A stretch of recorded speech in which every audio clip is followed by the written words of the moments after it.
My sister put me at the worst table at her wedding because I didn't fit the image. Then a guest sat with me, pretended we were dating, and suddenly, my family treated me completely differently. After, the invitation arrived in a cream envelope so thick it felt like cardboard. My sister Vanessa's wedding was going to be the event of the season, at least according to the embossed gold lettering that spelled out the details. The Rosewood estate, black tie, required. No plus ones unless explicitly stated. Mine didn't include a plus one. I held that invitation for a long time, sitting in my cramped studio apartment with its leaking ceiling and temperamental radiator. The contrast wasn't lost on me. Vanessa had always landed on her feet ever since we were kids. She married rich the first time at 23, divorced richer at 26, and now at 31. She was marrying a tech executive whose net worth had more zeros than I wanted to count. Me. I was 28 and still trying to figure out how to make my freelance writing career cover rent without having to choose between groceries and electricity. We'd grown up in the same house, shared the same parents, but somewhere along the way, our paths had diverged so dramatically that we might as well have been strangers. The weeks leading up to the wedding were filled with group texts I was included in, but never really part of. Vanessa's friends discussing their designer gowns, the bridesmaids comparing notes on their hair appointments at salons I couldn't afford to walk past. My mother chimed in occasionally, always with comments about how perfect everything was going to be, how this wedding would cement Vanessa's place in high society. I sent a simple message saying I was looking forward to it. Nobody responded. 3 days before the wedding, my phone rang. It was Vanessa, which surprised me because we hadn't actually spoken in months. "Stacy, we need to talk about seating arrangements," she said without preamble. "Okay," I replied, setting down the article I'd been editing. "You're going to be at table 17. It's in the back near the kitchen. I need you to understand that this isn't personal, but Marcus and I have a certain image to maintain. His family is very prominent, and a lot of important people will be there. Business contacts, potential investors. You understand?" I didn't understand, but I said nothing. "Also, I need you to dress appropriately. Nothing too flashy. Nothing that draws attention. Simple and understated. Can you do that for me? It's black tie. Vanessa, I'll wear a black dress. Good. And Stacy, please don't mention your living situation to anyone. If people ask what you do, just say you're a writer and leave it at that. Don't elaborate. Your poverty will embarrass us." The line went dead before I could respond. I sat there staring at my phone, her words echoing in my head. Your poverty will embarrass us. Not your situation or your circumstances. Poverty. Like I was some kind of Victorian street urchin who had wandered into their perfect lives by mistake. The dress I wore to the wedding cost $45 from a consignment store. It was simple, black, and fit well enough. I did my own hair and makeup, spending an hour trying to look presentable enough to exist in the same room as my sister without causing her shame. The Uber to the venue cost more than the dress, but I'd saved up for it. The Rosewood estate was everything the invitation had promised. Manicured gardens, a fountain that looked like it belonged at Versailles, and a mansion that could have housed 50 families. Valets in crisp uniforms took keys from guests arriving in cars that cost more than I'd make in 5 years. I walked from where my Uber dropped me off, clutching my small purse and trying not to feel like an imposter. Inside, the ballroom was transformed into something from a fairy tale. Crystal chandeliers, white roses everywhere, silk draping the walls. A string quartet played softly while guests mingled, champagne flutes in hand. Everyone looked like they'd stepped out of a magazine spread. I found table 17 exactly where Vanessa said it would be. Back corner, partially hidden by a decorative screen close enough to the kitchen that I could hear the staff coordinating. The table was empty. Every other table I could see had people gathering, greeting each other, laughing. Mine had 8 empty chairs and place cards with names I didn't recognize. I sat down, smoothing my dress and trying to look like I belonged somewhere, anywhere. The ceremony was beautiful. Vanessa looked stunning in a gown that probably cost more than my annual income. Marcus looked proud, his family looking on with approval. My mother cried delicate tears that didn't smudge her makeup. My father stood tall, chest puffed out like he'd personally orchestrated this union with the upper class. I watched from my seat and felt nothing but a hollow ache. The reception began with cocktails. I stayed at my table, watching people mingle. Occasionally, someone would glance my way, see me sitting alone, and quickly look away. I was the odd piece that didn't fit the puzzle. My mother found me about 30 minutes in. "Stacy, why are you sitting here alone? Go mingle. Meet people. This is my assigned seat, Mom." She waved her hand dismissively. "Well, you could at least try to look like you're having fun. People will think something's wrong. And for God's sake, smile. You look miserable." She left before I could point out that I was sitting alone at a table in the back corner while everyone else enjoyed the party. How exactly was I supposed to mingle? The dinner service began. Slowly. Painfully slowly. People filtered to my table. 3 middle-aged couples I'd never met, clearly friends of Marcus's parents. They nodded politely at me, introduced themselves, and then spent the entire meal talking amongst themselves about country clubs and vacation homes in Aspen. I might as well have been invisible. Between courses, I watched my family at the head table. Vanessa held court like a queen, laughing and touching Marcus's arm affectionately. My parents flanked them, basking in reflected glory. They looked happy. They looked like they belonged in this world of wealth and privilege. I wondered when I became the family embarrassment they had to hide. Is this seat taken? The voice startled me out of my thoughts. I looked up to find a man standing beside the empty chair next to mine. He was tall, probably in his mid-30s, wearing a suit that I could tell even with my limited fashion knowledge was expensive. The kind of expensive where you can't even see a price tag because if you have to ask, you can't afford it. His dark hair was styled perfectly. His watch caught the light. And his shoes probably cost more than my entire outfit, including the Uber. Oh, no, I said, confused. I mean, there's a place card, but nobody's sitting there. He glanced at the card, then picked it up and slipped it into his pocket. Mind if I join you? Before I could answer, he sat down, angling his chair slightly toward me. He had an easy confidence about him, the kind that came from never having to worry about whether you belong somewhere. I'm Daniel, he said, extending his hand. Stacy? I shook his hand, bewildered. Are you sure you're supposed to be at this table? I think there might be some mistake.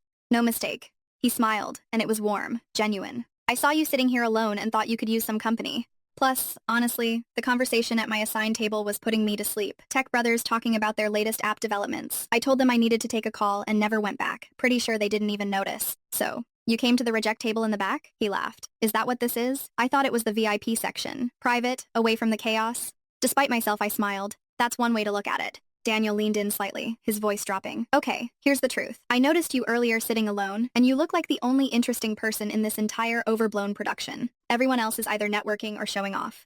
You're just here. I appreciate that. I'm the bride's sister, I said. Not sure why I felt the need to explain. His eyebrows rose. Really? And they put you back here? It's complicated. Isn't it always? He gestured to the room. Family dynamics are the worst. Trust me, I know. A waiter appeared with the next course, and Daniel ordered a bottle of wine for our end of the table.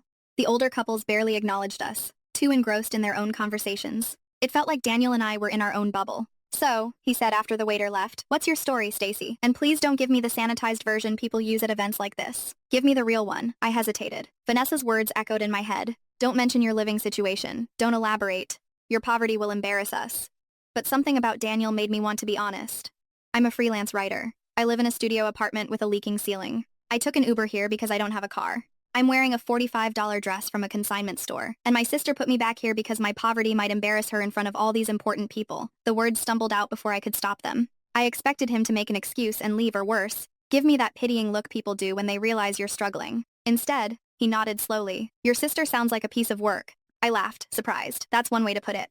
And you're a writer. What do you write about? We talked through the rest of dinner. Really talked. Daniel was easy to talk to, asking questions that seemed genuinely interested in the answers. He told me he worked in private equity, which I barely understood, but he made it sound less intimidating than I'd imagined. He'd grown up middle class, worked his way through business school, and admitted that events like this still sometimes made him uncomfortable despite his success. There's a difference between having money and being born into it, he explained. People who've never struggled don't understand that the world isn't a level playing field. They think everyone has the same opportunities they did. You get it, I said softly. I do. The music shifted, signaling the first dance. Everyone's attention turned to Vanessa and Marcus on the dance floor. They moved together gracefully, the picture of a perfect couple. The photographer circled them, capturing every angle. I saw my mother glance toward my table. Her eyes widened slightly when she saw Daniel sitting next to me. She nudged my father, who looked over and frowned. They exchanged words too far away for me to hear, but I could see the confusion on their faces. Your family is staring at us, Daniel observed. They don't know who you are. He smiled, slow and deliberate. Want to have some fun? What do you mean? Act like you're with me, like we're together. Let them wonder. I should have said no. I should have told him it was childish and wouldn't accomplish anything. But the petty part of me, the part that had been wounded by Vanessa's words and my family's dismissal, wanted to see what would happen. Okay, I agreed. Daniel shifted his chair closer to mine, his arm resting casually on the back of my chair. When he spoke, he leaned in close, his attention focused entirely on me, like I was the only person in the room. To anyone watching, we looked intimate, familiar. The effect was immediate. My mother's face went from confused to shocked. My father's frown deepened. At the head table, Vanessa had turned to look, her smile frozen in place. Marcus leaned over to ask her something, and I saw her shake her head, her eyes never leaving Daniel and me. They're definitely paying attention now, Daniel murmured. This is crazy, I said, but I was smiling. Sometimes crazy is fun. The dancing began in earnest, couples taking to the floor. Daniel stood and offered me his hand. Dance with me. My heart hammered. I'm not a great dancer. Neither am I. We'll figure it out. He led me to the dance floor, away from the dark corner where I'd been hidden all evening. Under the chandeliers, with everyone watching, he pulled me into a proper dance hold. His hand was warm on my back, and I tried to follow his lead without stepping on his expensive shoes. Relax, he said quietly. Just follow me. I've got you. We moved together. And somehow it worked. I wasn't graceful. But with Daniel leading, I didn't need to be. He made it easy. I could feel eyes on us, my family, Vanessa's friends, the important business contacts, everyone trying to figure out who this man was and why he was with the sister who had been relegated to the back. Your sister is staring daggers at you, Daniel said, amusement in his voice. She's probably trying to figure out if she knows you. Want to really blow their minds? How? He spun me out and back in. A move that was probably simple for him, but felt dramatic and romantic. When he pulled me back, he was grinning. Trust me, he said. I don't even know you. That's not a no. He was right. It wasn't. Another song began. Slower, more intimate. Daniel adjusted his hold, and we swayed together while the world blurred around us. I caught glimpses of faces as we turned, my father frowning in concentration as he tried to place Daniel, one of Vanessa's bridesmaids, whispering to another while staring at us, Marcus's business partner looking impressed. The attention should have made me uncomfortable, but with Daniel's steady presence, I felt protected somehow. You know what the best part of this is? Daniel murmured near my ear. What? Watching your sister, trying to figure out if she should be happy, you're not alone, or furious that you're stealing her thunder. I glanced toward the head table. Vanessa was indeed watching us, her expression unreadable. Marcus was saying something to her, but she wasn't listening. Her eyes tracked our movement across the floor with laser focus. I think she's going with furious, I observed. Good. She deserves to squirm a little after what she said to you. The song ended, and before we could leave the dance floor, my mother appeared, her smile tight and forced. Stacy, darling, why don't you introduce me to your friend? Mom, this is Daniel. Daniel, my mother, Patricia. Lovely to meet you, Mrs. Henderson, Daniel said smoothly, shaking her hand. His manners were impeccable, his tone respectful, but not obsequious. Are you a friend of Stacy's? My mother's eyes scanned him, taking in every detail of his expensive suit and watch. I am now, Daniel replied. We met here tonight. Actually, I have to say, you raised a fascinating daughter. She's been telling me about her writing career. Very impressive. My mother blinked, clearly thrown. Oh yes, Stacy's writing. How do you know Marcus and Vanessa? Business circles, Daniel said vaguely. You know how it is. Everyone knows everyone eventually. It wasn't technically a lie, but it also didn't answer her question. My mother nodded like she understood, though I could see she was filing this information away to investigate later. Vanessa appeared at my mother's elbow, Marcus trailing behind her. Up close, her wedding makeup was flawless, her dress stunning. She looked like a princess from a storybook, but her eyes when she looked at me were cold. Stacy, I see you've made a friend, Vanessa said, her voice honey-sweet and fake. Vanessa, congratulations. Beautiful ceremony, Daniel said before I could respond. You must be so happy. I am, thank you. She turned those cold eyes on him. I don't believe we've met. I thought I knew all of Marcus's business associates. Different circles, Daniel said easily. I'm more on the investment side of things. Your husband's company has been making waves. Impressive growth trajectory. Marcus perked up at that, launching into a discussion about his company's latest funding round. Daniel engaged with him knowledgeably, asking questions that made Marcus expand and explain. I stood there watching this man I just met hold his own in a conversation with my brother-in-law, all while my sister and mother tried to figure out what was happening. How do you two know each other? Vanessa asked when there was a break in the conversation, gesturing between Daniel and me. We've been seeing each other for a few weeks now, Daniel said smoothly, his hand finding the small of my back. Stacy's been keeping me a secret. I think she wanted to see if I'd stick around. My breath caught. He had just elevated this from acting like we were together to outright lying. But his hand on my back was steady, reassuring, and when I glanced up at him, he gave me the smallest wink. Play along, his expression said. Really? Vanessa's voice went up an octave. Stacy, you didn't mention you were seeing anyone. It's new, I managed to say. I wanted to keep it private. How did you two meet? My mother asked, her investigative instincts kicking in. Coffee shop, Daniel said. Classic story. She was writing completely in her own world. I asked if I could share her table and we started talking. I was hooked immediately. He was good at this. Too good. The story sounded plausible. Sweet even. Vanessa's expression had shifted from cold to calculating. I could see her trying to figure out how this changed things, how my suddenly having a wealthy boyfriend affected her perfect day. Well, this is unexpected, she said finally. I wish you'd told me, Stacy. I would have made sure you had better seats. The seats were fine, Daniel said. Gave us a chance to talk without interruptions. Plus, the view from back there is actually quite good. You can see everything. Still, family should sit with family, my mother interjected, already trying to rewrite history. It's not a big deal, Mom, I said, finding my voice. Really? More guests were approaching to congratulate Vanessa, and she was forced to turn her attention to them. But she kept glancing back at Daniel and me like we were a puzzle she couldn't solve. My father found us next, introducing himself with a firm handshake and the slightly aggressive friendliness he used when sizing up men. Daniel handled it perfectly, answering questions about his work without being boastful, showing respect without being differential. What kind of investment firm? My father asked. Private equity. We focus primarily on tech startups and sustainable energy companies. My father's eyes lit up. Money talked, and Daniel was speaking his language. Must be doing well given the market right now. We've been fortunate, Daniel replied. Right place, right time, and a good team. They talked for several minutes while I stood there, feeling like a spectator in my own life. When my father finally excused himself, Daniel turned to me with a grin. Your father's intense. He likes you. That's his version of friendly. Good to know. He glanced around the ballroom. Want to get some air? It's getting stuffy in here. We slipped out to the terrace, leaving the noise and spectacle behind. The night air was cool, and I could finally breathe properly. The garden stretched out before us, lit with carefully placed lights that made everything look magical. Thank you, I said quietly, for doing this. You didn't have to. Daniel leaned against the railing, looking out at the gardens. Can I tell you something? I came to this wedding as a favor to a business associate. I didn't know anyone, and I was dreading the whole thing. Sitting at my assigned table, listening to tech brothers compare their Tesla models was my idea of hell. Then I saw you sitting alone, looking like you wanted to be anywhere else. And I thought, there's someone who gets it. Guess what? That all of this, he gestured back toward the ballroom, is performance. Everyone playing roles, trying to impress each other. You weren't playing, you were just existing. And that was refreshing. Or maybe I just don't know how to play the game. Maybe that's better. We stood in comfortable silence for a moment. Music drifted from inside along with laughter and conversation. I should probably confess something, Daniel said. When I said we should act like we're together, I wasn't entirely selfless. I've been watching your family's reactions, and it's honestly entertaining. I laughed. It's petty. Sometimes petty feels good. It really does. He turned to face me fully. For what it's worth, your sister is an idiot. Putting you in the back, telling you not to embarrass her. That says everything about her and nothing about you. You barely know me. I know enough. You're genuine. You're smart. And you're not afraid to be honest about your life. That's rare in my world. Most people I meet are so busy projecting success that they forget to be real. I can't afford to project success, I said, smiling faintly. Really? My bank account won't let me. Success isn't about money. It's about doing something that matters to you. You're a writer. That's hard. And it's brave. How many people give up on their dreams because it's easier to take a safe job? His words settled into something soft in my chest. Nobody in my family had ever said anything like that to me. To them, my writing was a hobby I needed to grow out of, a phase before I got a real job. Thank you, I said, my voice catching slightly. Don't thank me for telling the truth. The breeze picked up, carrying the scent of the roses from the garden. Inside, someone clinked a glass and laughter erupted from the reception. Out here, it felt peaceful, separate from all the performance and pretense. Can I ask you something? I ventured. Anything. Why are you really doing this? The truth. Not the entertaining reactions or the escape from boring conversation.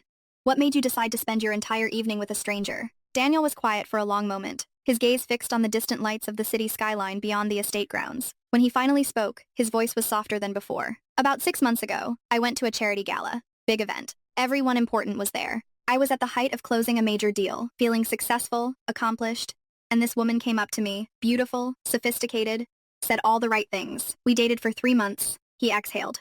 Then I overheard her on the phone telling her friend that she was only with me because of my connections and my money. Said I was boring but useful. Daniel, I'm sorry. He shook his head. Don't be. It taught me something valuable. Most people in my world are transactional. Everything's about what you can do for them, how you can advance their position. When I saw you tonight sitting alone, not working the room or trying to leverage connections, it reminded me that authentic people still exist. You weren't putting on a show. You were just being hurt and honest about it. So, I'm your antidote to fake people. Maybe. Or maybe I just recognize someone who knows what it's like to be underestimated. The vulnerability in his admission caught me off guard. This successful man in his expensive suit had his own wounds, his own reasons for needing tonight to be something real, even if it started as pretend. Thank you for trusting me with that, I said quietly. Thank you for being trustworthy. We went back inside eventually. The party was in full swing, people dancing, drinking, celebrating, but something had shifted. When I walked through the ballroom with Daniel at my side, people looked at me differently. My family looked at me differently. Vanessa found me again near the end of the reception, her makeup slightly smudged now, her perfect composure slipping. We need to talk, she said, pulling me away from Daniel toward a quiet alcove. What's wrong? What's wrong, Stacy? You show up here in some cheap dress. I put you in the back so you won't be noticed, and then you mysteriously have this wealthy boyfriend who everyone's talking about. What are you trying to do? I'm not trying to do anything, Vanessa.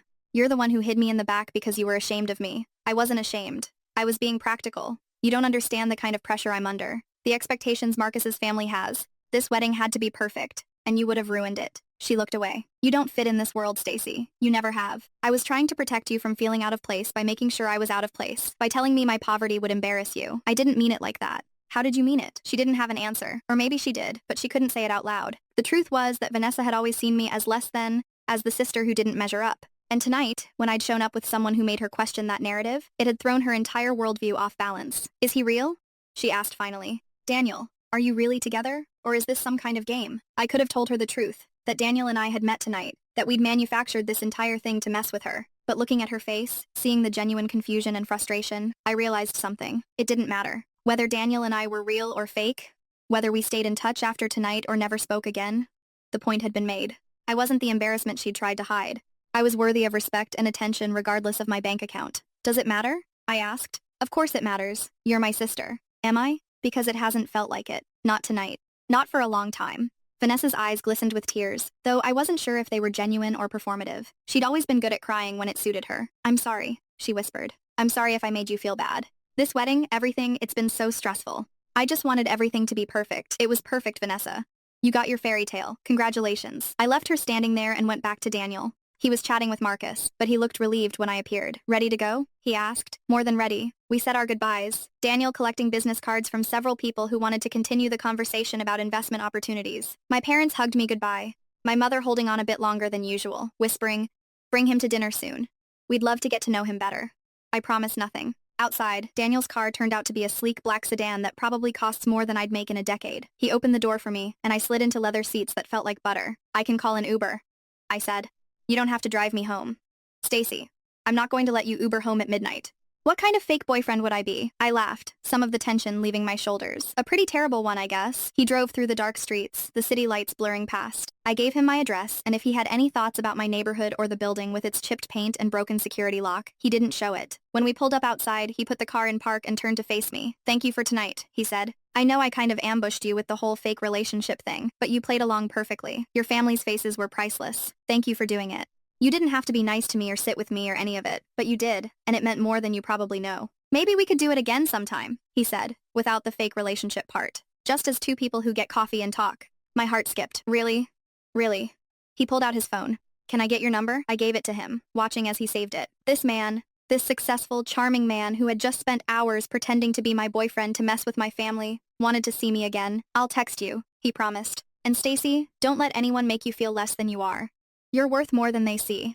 I got out of the car feeling lighter than I had in months. As I climbed the stairs to my studio apartment with its leaking ceiling and temperamental radiator, I didn't feel ashamed. I felt proud. My phone buzzed as I unlocked my door. A text from an unknown number. "Made it home safely, Daniel." I smiled and typed back, "Safe and sound. Thank you again for everything." His response came quickly. "Coffee this week. For real this time."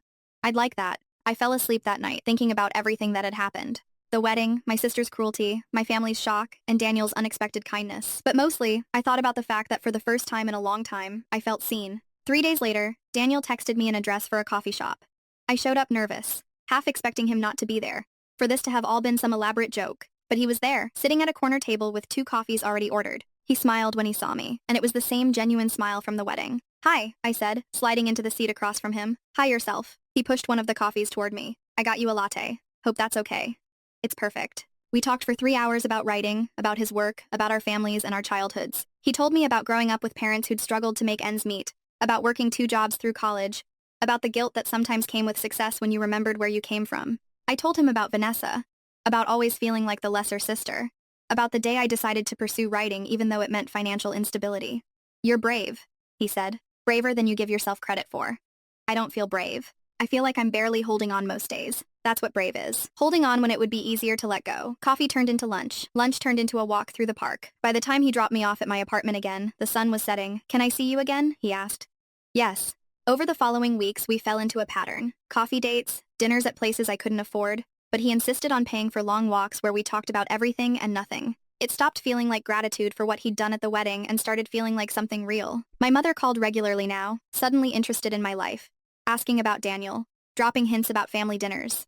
I ignored most of them. Vanessa called once 3 weeks after the wedding. She was back from her honeymoon and she wanted to talk. "I've been thinking about what you said," she began, "about not feeling like my sister. You were right. I've been awful to you, and I'm sorry." "Okay," I said, unsure where this was going. "I was jealous," she admitted, "of you. You're out there doing what you love, even though it's hard. You're not afraid to be yourself. I spent so much time trying to fit into Marcus's world, trying to be perfect, that I forgot how to be real. And when I saw you at the wedding with Daniel, looking happy and genuine, I realized I've been playing a role for so long. I don't know who I am anymore." It was the most honest she'd been with me in years. "I don't know what to say," I admitted. "You don't have to say anything. I just wanted you to know that I see you now. Really see you. And I'm proud of you, Stacy." I should have said that a long time ago. We didn't magically become close after that conversation. Years of distance and hurt didn't evaporate overnight, but it was a start. 6 months after the wedding, Daniel and I were still together. It had stopped being fake the moment he'd asked for my number, though neither of us had said it out loud until one night when he admitted, "I knew at the wedding, when you told me the truth about your life, when you didn't pretend to be something you weren't, I knew I wanted to know you better. Even though I was wearing a $45 dress, especially because of that, it meant you were real." My studio apartment wasn't leaking anymore. Daniel had insisted on paying for repairs when he'd seen the water damage. And while I'd protested at first, I eventually accepted, not because I needed rescuing, but because letting people help you isn't weakness. My landlord had been shocked when a professional crew showed up with a check already written. The ceiling was fixed, the walls repainted, and for the first time in 2 years, I didn't have to strategically place buckets when it rained. The repair crew had found other issues too. Faulty wiring, a window frame that needed replacing, pipes that were on the verge of bursting. Daniel had handled it all, and when I tried to argue about the cost, he'd simply said, "Let me do this. Not because you need saving, but because I care about you and I can help. There's a difference." He was right. There was a difference. My writing career had picked up too. With Daniel's encouragement, I'd started pitching to bigger publications, believing I had something worth saying. I'd landed 3 major assignments, and my bank account finally had a buffer instead of constantly hovering near zero. I was still struggling sometimes. Success didn't happen overnight, and I had moments of doubt. But I wasn't alone anymore. Vanessa and I had coffee occasionally. She was in therapy, working through her own issues with perfectionism and self-worth. Marcus was supportive, which surprised me. Maybe he wasn't as bad as I thought. Maybe I judged him based on Vanessa's treatment of me, rather than who he actually was. My parents were trying too. They still didn't fully understand my choices. But they'd stopped pressuring me to get a real job. Having Daniel in my life had somehow validated my existence to them, which bothered me, but I chose not to dwell on it. One evening, Daniel and I were at his apartment, a penthouse with floor-to-ceiling windows overlooking the city. We were cooking dinner together, something we'd started doing regularly. He was telling me about a difficult negotiation at work when he stopped mid-sentence. "I need to tell you something," he said. My heart dropped. "Okay." That night at the wedding, when I sat down next to you, it wasn't entirely random. I'd been watching you for a while, and I couldn't figure you out. Everyone else was networking, socializing, performing. You were just sitting there looking lost and sad and beautiful. I wanted to know your story. So, it wasn't entirely chivalrous. It was about 70% wanting to mess with your sister and 30% being attracted to you. He admitted with a grin. Only 30%? Okay, maybe 50-50. But the point is, I'm glad I did it. I'm glad I sat down at that table because finding you was the best thing that's happened to me in a long time. He kissed me then, and I kissed him back, thinking about how strange life was. How one night, one decision to play along with a stranger's scheme had changed everything. My sister's wedding had been designed to showcase her perfect life. She tried to hide me to minimize my presence because I didn't fit her narrative. But in trying to hide me, she'd inadvertently given me the greatest gift. She'd put me in a position to meet someone who saw my worth exactly as I was. The irony wasn't lost on me. Late that night, lying next to Daniel in his expensive bed with its high thread count sheets, I thought about that cream-colored invitation and how nervous I'd been to attend. I thought about sitting alone at table 17, feeling invisible and unwanted. "What are you thinking about?" Daniel asked sleepily. That sometimes the worst moments lead to the best outcomes. Deep thoughts for midnight. I'm a writer. Deep thoughts are my specialty. He laughed and pulled me closer. That they are. I never thanked Vanessa for putting me in the back of her wedding reception. I never told her that her cruelty had accidentally given me something wonderful. Some things didn't need to be said. But sometimes when my phone rang and I saw her name, I'd smile and think about how life had a funny way of working out. She tried to hide me away, and instead she put me exactly where I needed to be.